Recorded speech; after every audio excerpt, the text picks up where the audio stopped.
Fred, I'm sure you heard President Putin. He started by recalling his meeting with Prime Minister Modi in July at the Russia-India annual summit, where he said that the two leaders have had telephonic conversations as well, number of telephonic conversations, and he's very grateful for Prime Minister Modi for accepting this invite. And well, two things that I want your reactions on, that when President Putin spoke about the important issues that are going to come up in the summit with Prime Minister Modi, though there was no mention of Russia-Ukraine conflict as far as President Putin's opening remarks were concerned, but he did mention, Fred, that Russia attaches immense significance to India-Russia ties, mentioning further that foreign ministers are in constant touch, mentioning further that the trade ties have been very impressive, robust rather, and he did talk about the intergovernmental meeting between India and Russia that is scheduled for December, sometime in December, that is 12th December, and big partnerships that are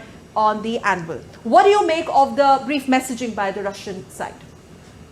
Well, certainly the economic side is incredibly important, because that relationship has exploded during the period of this unfortunate war.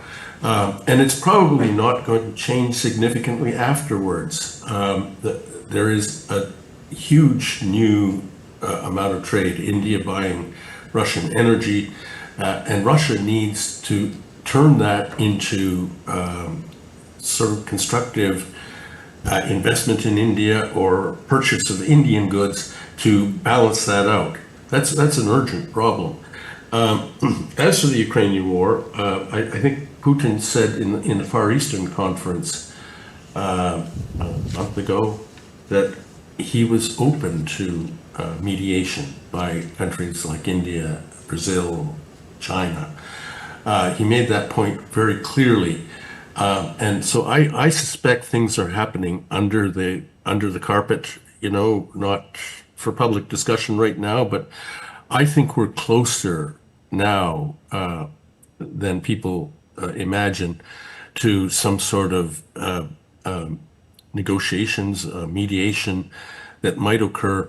And it's perfectly clear that the West isn't going to play a role in that. You can just see the impasse that has developed between Kiev and the West over Zelensky's supposed peace plan, which is really an ultimatum to the West to give Ukraine NATO membership. Well, that's not going to happen, and it doesn't seem like any other constructive signals are coming from the West that might lead to, some kind of productive talks.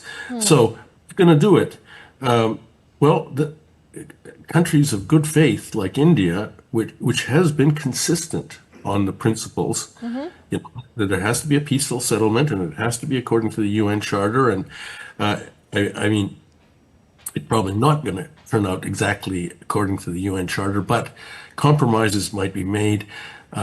People might move their positions and some kind of settlement might come out of it. But who is going to provide the impetus that purposes? Well, it's countries like India. Okay. All right. Mr. Vishnu.